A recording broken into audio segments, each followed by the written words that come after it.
आप सभी को हमारे YouTube चैनल अध्यापक मंत्रा पर स्वागत है। तो हम बात करने वाले हैं डेली बूस्टर क्लासेस पर, जिसमें हम जीके के क्वेश्चंस लेकर आते हैं मोस्ट इम्पोर्टेंट। और आज का हमारा टॉपिक है इसमें पॉलिटी के MCQ भारतीय राज्य व्यवस्था, जो कि एग्जाम पॉइंट ऑफ व्यू से बहुत इंपॉर्टेंट है और काफी एग्जाम्स में पूछे गए। तो चलिए हम इसमें देखते हैं कि हमारा पहला क्वेश्चन क्या है। तो पहला क्वेश्चन है कि दिए गए विकल्पों में से लोकसभा के अध्यक्ष अपना त्यागपत्र किसे सौंपते हैं, यानी कि जो लोकसभा अध्यक्ष होते हैं वो अपना त्यागपत्र किसको देते हैं। तो वो अपना त्यागपत्र किसको देंगे, जल्दी जल्दी हमें कमेंट में बताइएगा।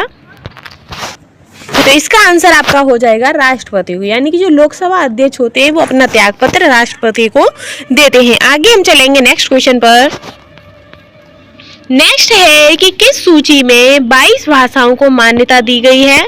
तो वह कौन सी सूची है जिसमें 22 भाषाओं को मान्यता दी गई है? 7वीं है, 6ठी है, 8वीं है या पहली है? तो जो आपकी 8वीं अनुसूची है उसमें 22 भाषाओं को मान्यता दी गई है। और कौन से अनुच्छेद से दी गई है? तो भाषाओं से संबंधित जो आपका अनुच्छेद है वो है 343। कौन सा है? 343 से लेके 351 तक भाषा संबंधी अनुच्छेद ही दिए गए हैं। ठीक है गाइस, आगे हम बढ़ेंगे, नेक्स्ट क्वेश्चन पर चलेंगे। नेक्स्ट है आपका कि दल बदल के आधार पर निर्वाचित सदस्यों की अयोग्यता संबंधी विवरण किस सूची में है। तो अयोग्यता संबंधी विवरण किस सूची में आता है आपका?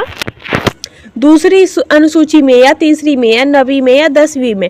तो जो आपका दल बदल के आधार पर जो निर्वाचित सदस्यों की जो अयोग्यता संबंधी जो विवरण है वो आपकी 10वीं अनुसूची में पाया जाता है। तो ऑप्शन डी आपका करेक्ट हो जाएगा। आगे हम चलेंगे। नेक्स्ट है आपका कि किस राज्य में संविधान की 6ठी अनुसूची लागू नहीं होती है। जो संविधान की 6ठी अनुसूची है वो किस राज्य में लागू नहीं होती है? मणिपुर, मिजोरम, नागालैंड या मेघालय। तो जो आपका मणिपुर और नागालैंड है वहां पर आपकी संविधान की 6ठी अनुसूची कार्य नहीं करती है या लागू नहीं होती है। तो ऑप्शन ए और सी आपका करेक्ट हो जाएगा। आगे हम चलेंगे नेक्स्ट क्वेश्चन पर। नेक्स्ट है आपका कि किस राज्य के आरक्षण विधेयक को 9वीं अनुसूची में सम्मिलित किया गया है। तो किस राज्य के आरक्षण विधेयक को 9वीं अनुसूची में सम्मिलित किया गया है? राजस्थान, पंजाब, तमिलनाडु या महाराष्ट्र। तो इसका आंसर आपका हो जाएगा ऑप्शन सी आपका करेक्ट हो जाएगा, तमिलनाडु। आगे बढ़ेंगे, हम नेक्स्ट क्वेश्चन पर चलेंगे कि भारतीय संविधान की कौन सी अनुसूची राज्य के नामों की सूची तथा राज्य क्षेत्रों का ब्यौरा देती है। यानी कि भारतीय संविधान की वह कौन सी अनुसूची है जो राज्य में नामों की सूची तथा राज्य क्षेत्रों का ब्यौरा देती है। तो तीसरी है, पहली है, चौथी है या 7वीं है। तो कौन सी हो जाएगी? तो वो आपकी है पहली अनुसूची, जो है वो राज्यों के नाम और उनके क्षेत्रों का ब्यौरा देती है। तो ऑप्शन बी आपका करेक्ट हो जाएगा। और फ्रेंड्स, अगर आप हमारे YouTube चैनल पर पहली बार आए तो प्लीज चैनल को लाइक, शेयर एंड सब्सक्राइब कर लीजिएगा। आगे हम बढ़ते हैं, नेक्स्ट क्वेश्चन है हमारा कि किस संशोधन द्वारा भारतीय संविधान में 9वीं अनुसूची परिवर्तित हुई है। तो 9वीं अनुसूची किसके द्वारा परिवर्तित हुई है? तो द्वितीय संशोधन द्वारा या तृतीय या चतुर्थ या प्रथम संशोधन के द्वारा। तो जो आपका प्रथम संविधान संशोधन हुआ था उसके अंतर्गत 9वीं अनुसूची परिवर्तित हुई थी। तो ऑप्शन डी आपका करेक्ट हो जाएगा। आगे चलेंगे हम फ्रेंड। नेक्स्ट है कि किस आर्टिकल के अंतर्गत उपराष्ट्रपति पद की व्यवस्था की गई है। तो किस आर्टिकल के अंतर्गत उपराष्ट्रपति पद की व्यवस्था की गई है?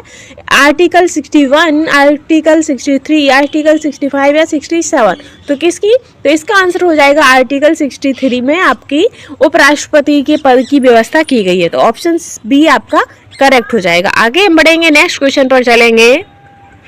नेक्स्ट है आपका कि वित्तीय आपात की घोषणा किस आर्टिकल के अंतर्गत आती है। तो वित्तीय आपातकाल की घोषणा किस आर्टिकल के अंतर्गत आती है? तो ऑप्शन सी आपका करेक्ट हो जाएगा, आर्टिकल 360। कौन सी? 360। ऑप्शन सी आपका करेक्ट है। आगे चलेंगे नेक्स्ट क्वेश्चन पर।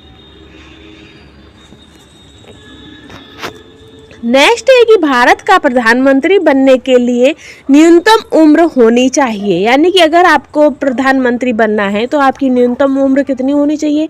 25 वर्ष, 30 वर्ष, 35 वर्ष या 21 वर्ष। तो आपकी न्यूनतम उम्र कम से कम 25 वर्ष की आप होने चाहिए, तभी आप भारत के प्रधानमंत्री बनने योग्य हो सकते हैं। तो आपका ऑप्शन ए इसमें करेक्ट हो जाएगा। आगे चलेंगे हम नेक्स्ट क्वेश्चन पर। नेक्स्ट है कि किस अनुसूची में केंद्र व राज्यों के बीच शक्तियों के बंटवारे का वर्णन किया गया है। तो किस अनुसूची के अंतर्गत किया गया है, द्वितीय या चतुर्थी या सातवीं या आठवीं। तो जो आपकी सातवीं अनुसूची है उसके अंतर्गत केंद्र व राज्यों के बीच शक्तियों के बंटवारे का वर्णन किया गया है। कौन सी अनुसूची है, तो सातवीं अनुसूची है आपकी। ठीक है, आगे हम बढ़ेंगे, नेक्स्ट क्वेश्चन पर चलेंगे।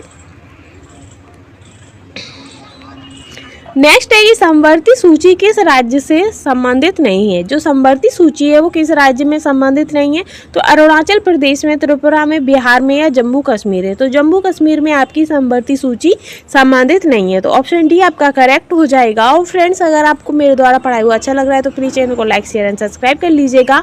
और जो ये आपको क्वेश्चन हैं, ये प्रत्येक एग्जाम, जितने भी आपके वनडे एग्जाम्स होते हैं उन सभी के लिए मोस्ट इंपोर्टेंट क्वेश्चन साबित होंगे। आगे हम बढ़ते हैं, नेक्स्ट क्वेश्चन पर चलेंगे।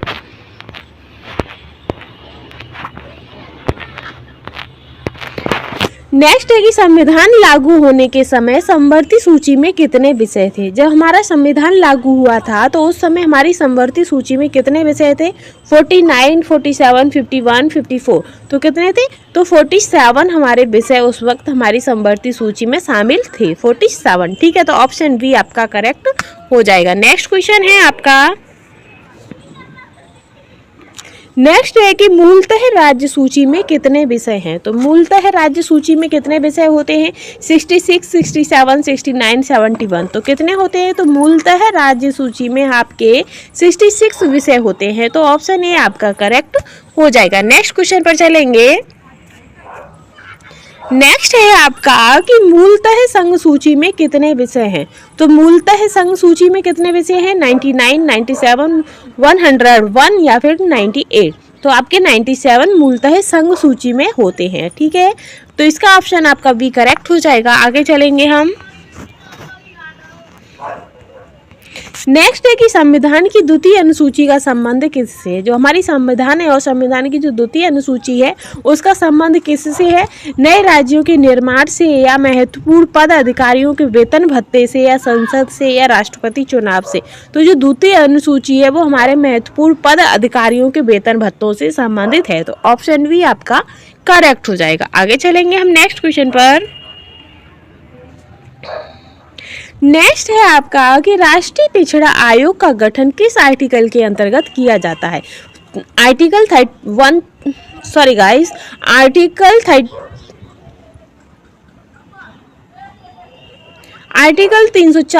या आर्टिकल 341 या 297 या फिर 340 का। तो वह राष्ट्रीय पिछड़ा आयोग का गठन जो है वो किस आर्टिकल के अंतर्गत किया जाता है, तो वो आपका आर्टिकल ए करेक्ट हो जाएगा। आर्टिकल 340 के अंतर्गत किया जाता है। ठीक है गाइस, आगे हम बढ़ेंगे, नेक्स्ट क्वेश्चन पर चलेंगे।